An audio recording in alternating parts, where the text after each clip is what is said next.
Depuis le début de la pandémie de coronavirus, l'économie s'enlise et la pauvreté explose.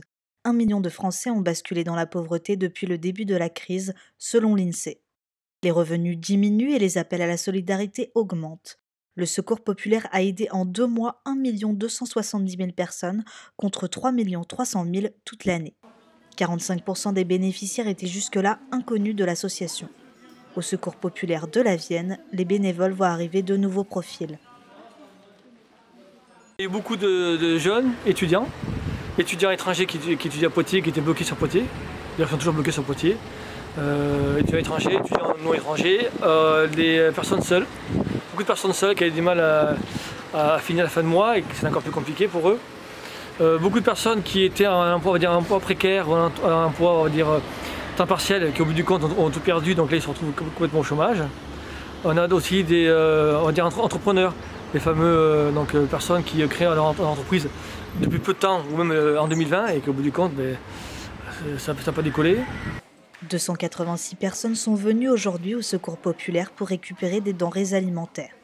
Du riz, des compotes, des boîtes de conserve ou encore du pain. Chaque personne vient munie d'une carte qui indique le prix qu'elle doit payer et la quantité qu'elle peut prendre selon sa situation familiale.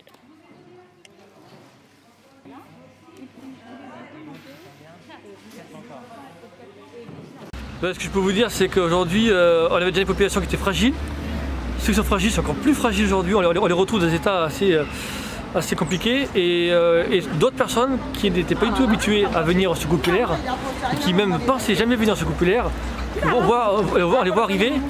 Mais le problème, c'est qu'ils ont honte de venir. Donc ils attendent vraiment à la dernière minute.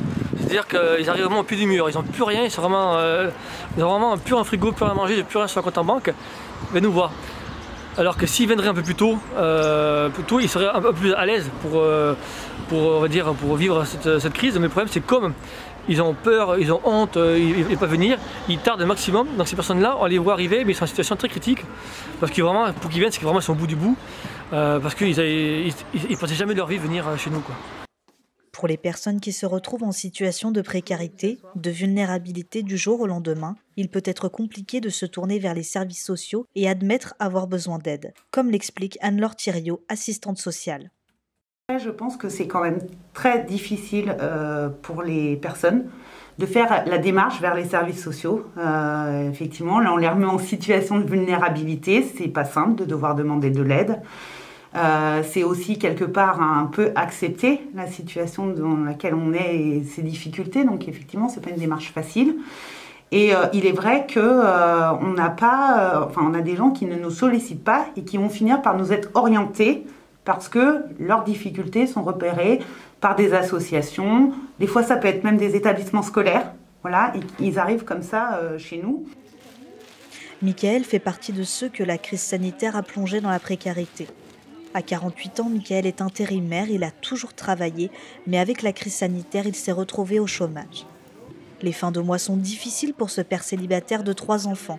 Mais pour lui, ça n'a pas été compliqué de demander de l'aide. Je préfère avec les pommes de terre, quoi. Au niveau de la fierté, moi j'ai des personnes autour de moi qui, n'osent pas venir parce qu'ils ont peur que ça les rabaisserait.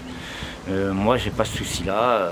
J'ai 48 ans, je préfère nourrir mes amis et puis mes enfants, et puis mettre ma fierté dans ma poche, comme on dit, ça dure qu'un certain temps. Pour la directrice de l'épicerie sociale de l'Éveil dans la Vienne, l'un des enjeux de cette crise est la perte du lien social.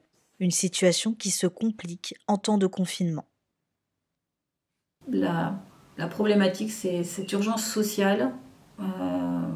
Pour moi, c'est la plus difficile et ce qu'il faut, c'est conserver le lien social. Et on ne peut pas le faire quand on a la distanciation sociale, quand on n'a pas un espace suffisant pour pouvoir accueillir les gens et conserver ce lien qui est vraiment indispensable pour que la société continue à se maintenir et que les gens puissent survivre à toutes ces difficultés psychologiques intenses qui arrivent. Une perte de lien qui pourrait encore perdurer selon les annonces du gouvernement ce mardi, plus de 3 semaines après le début du reconfinement en France.